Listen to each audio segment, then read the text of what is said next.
Craig stared at himself in the bathroom mirror, trying to see if he could keep the emotion out of his face. It took a minute, but he achieved a calm look, just what he needed right now. This was going to be difficult. He leaned against the rim of the sink and stared at the porcelain beneath his face, looked at the small ring of dirt around the drain, the film covering the worn chrome. The shine was gone. Wow, what a metaphor. He sighed. He listened, hoping he could hear heavy footsteps down the hallway and then the sound of the front door closing. But he didn't. If he spent any more time in the bathroom, it would look like he was hiding. That couldn't be allowed to happen. Craig pulled himself together, took another look in the mirror, and decided that was close enough to what he needed. Now for the hard part. Craig opened the door, and with a slight creak of the top hinge, the muffled murmur of voices from the bedroom a short distance down the hallway ceased. He walked through the door, down the hallway, down the stairs, and into the kitchen, loudly. There he pulled 2 mugs from the cupboard, a plain white one for himself and Ronnie's favorite, a clay one, turned on the coffee maker, got out hazelnut butter and milk. Anyway, it wouldn't last long. He made a few more preparations, just in case. One was to make a phone call, then preloaded a document onto his tablet lying in the living room. He was sitting at the bar in the kitchen sipping coffee when Roni appeared through the archway wearing one of her new blouses, showing off all her new cleavage. She was wearing her new blue jeans, very tight, which she used to show off her new ass. She wore glasses, which was a rarity these days, as she used her new contact lenses a lot. She stood in the archway, looking at Craig and tucking a strand of dyed blonde hair out of her face behind her ear. The expression on her face expressed submission. Craig gestured to the coffee in her mug on the other side of him on the bar, indicating that he wanted her to sit down with him. Shaking her head slightly, with sad eyes, she took 2 steps to the bar and sat down. "So," Ronnie began, looking down at her mug. Craig sat in silence. After a few seconds, Ronnie looked up at him, hoping he would say something first. Craig stared at her in silence, as before. "What now?" Ronnie asked, straightening in her chair and realizing that she'd slumped a little. "Now?" Craig asked aloud, his voice calm and steady. "Well, I think it's over, don't you?" Ronnie slowly closed her eyes and sighed.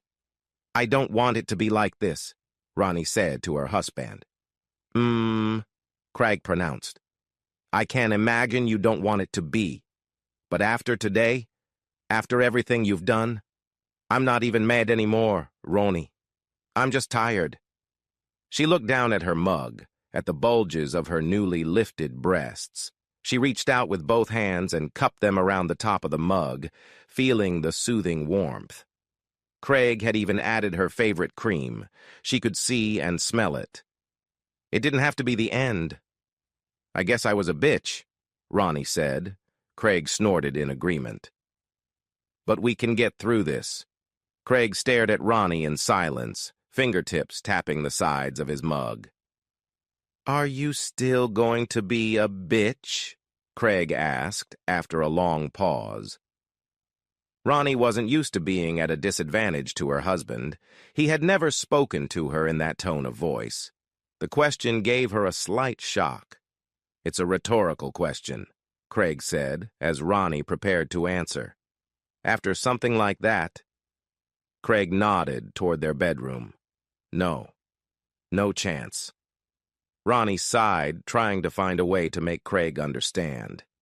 "It doesn't mean anything," Ronnie tried to justify herself.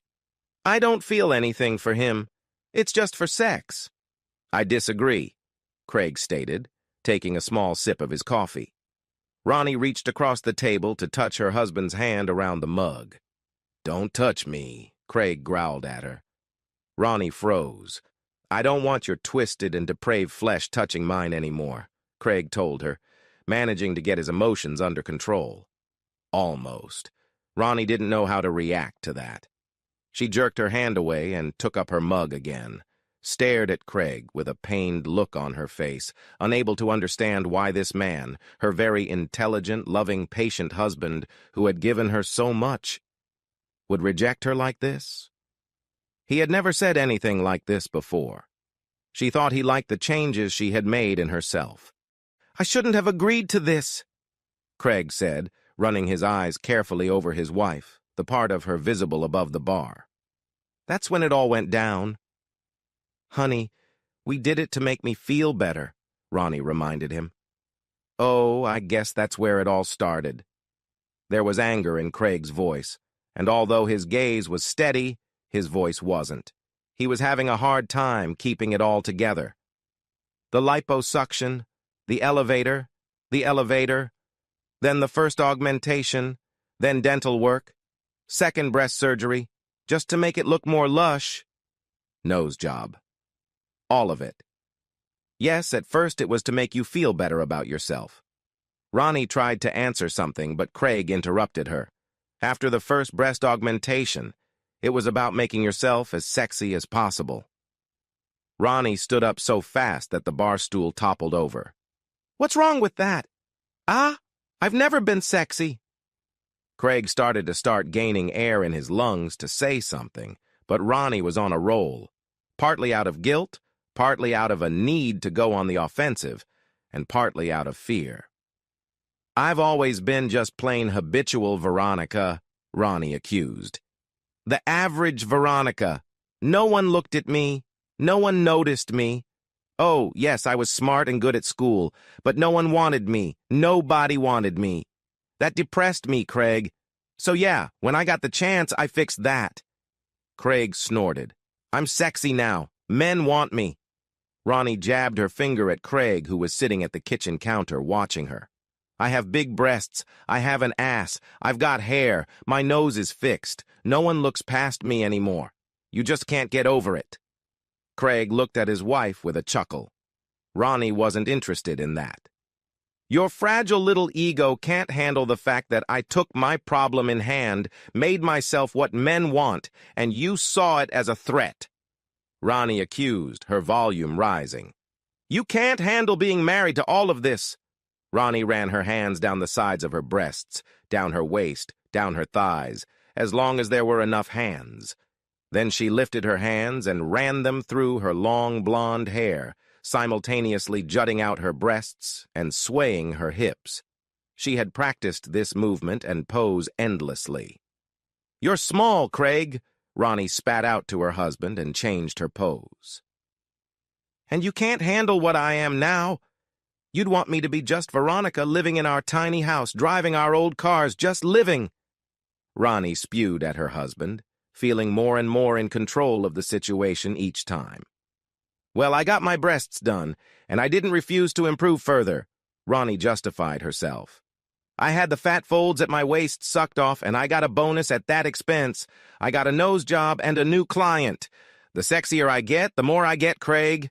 Ronnie put her hands on her hips and looked intently at her husband. He stared back, meeting her gaze, and didn't flinch.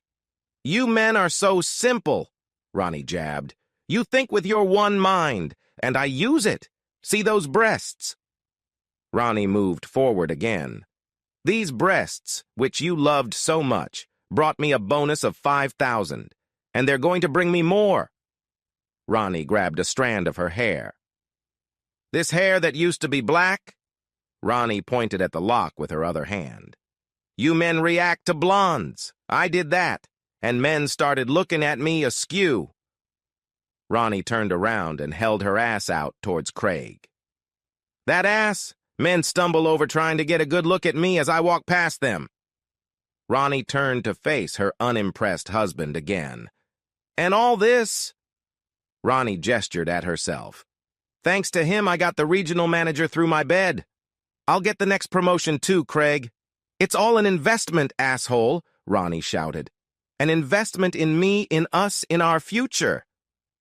"Sure, I'm taking advantage of how stupid men can be, but I'm sick of being overlooked, of being bypassed. If you can't handle it, walk away.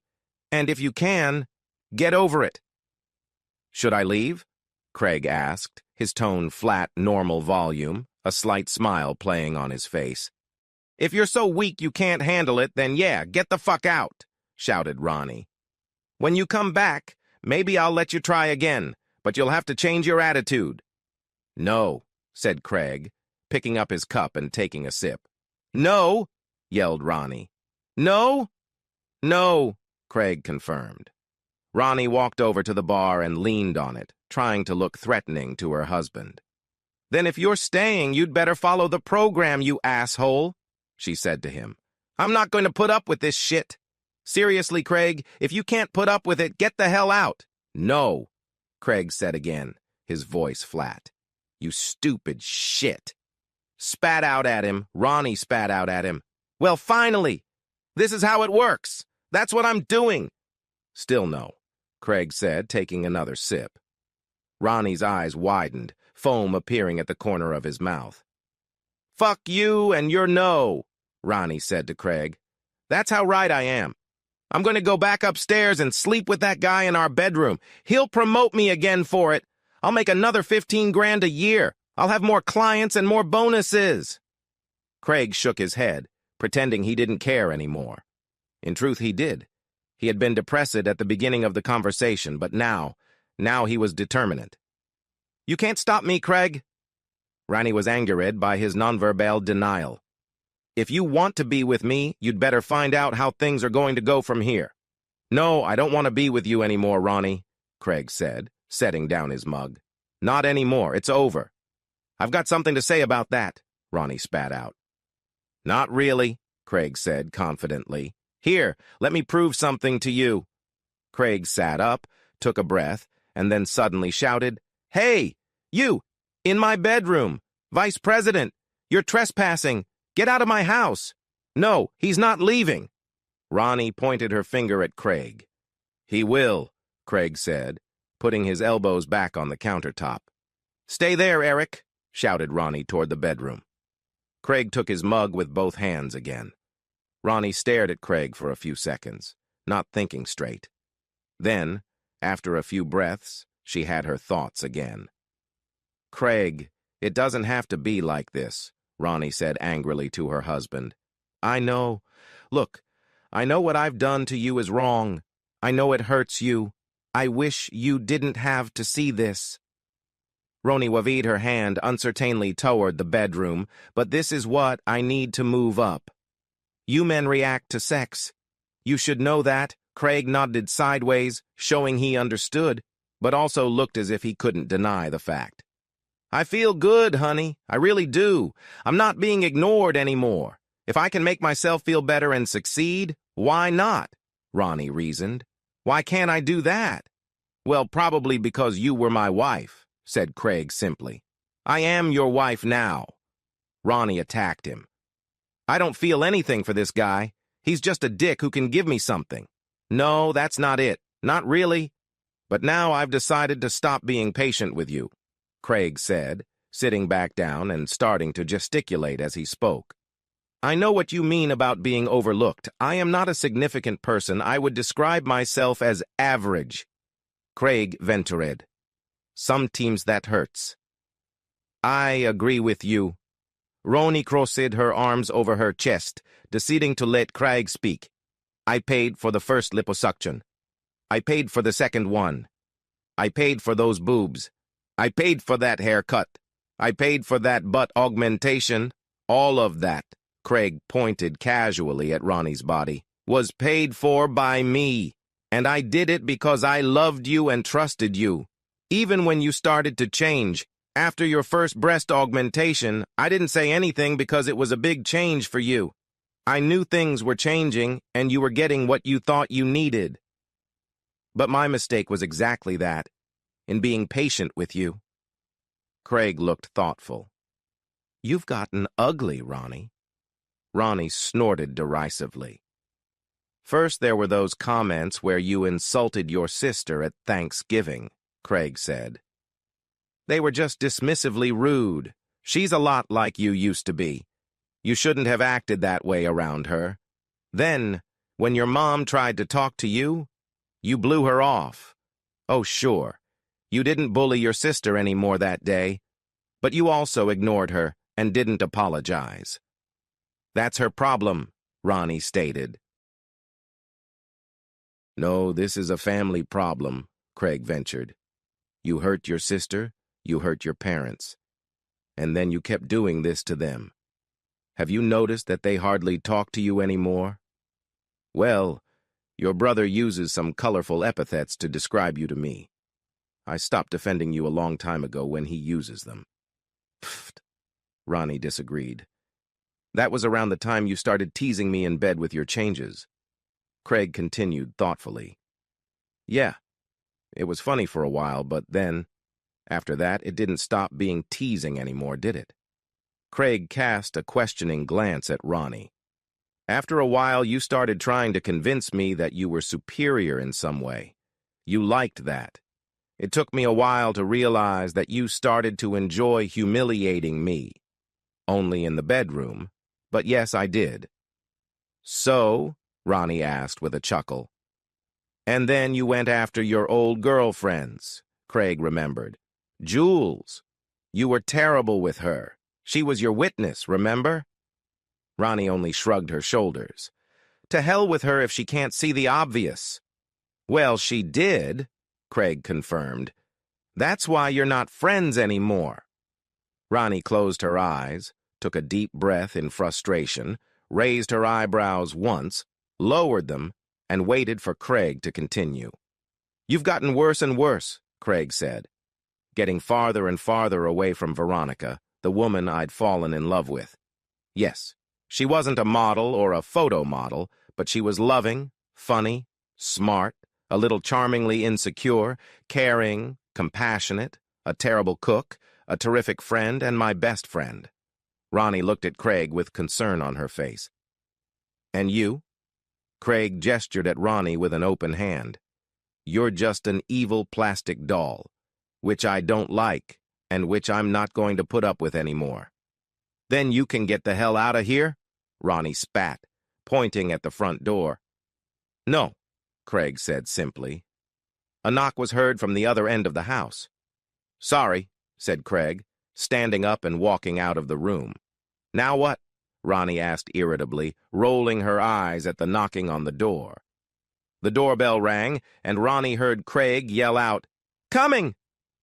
Ronnie leaned back to see who was behind the door when Craig opened it. Opening the door, Craig greeted two uniformed police officers, a man and a woman. Come in, come in. Letting the two wary policemen inside, who quickly spotted Ronnie through the doorway into the kitchen, the policewoman asked, Sir? Yeah, thanks for coming in, Craig said, pulling his wallet out of his pocket. He pulled out his driver's license and held it out to the policeman. Here's my license. I'm the sole owner of the house. I have a person upstairs in my bedroom trespassing on my property. Also, I think I need help escorting this woman over here off the property. Craig nodded toward Ronnie. Craig? Ronnie shouted, walking over to him. Upstairs? The female officer asked. Is he armed? What's wrong? Craig! Stop it! Yelled Ronnie.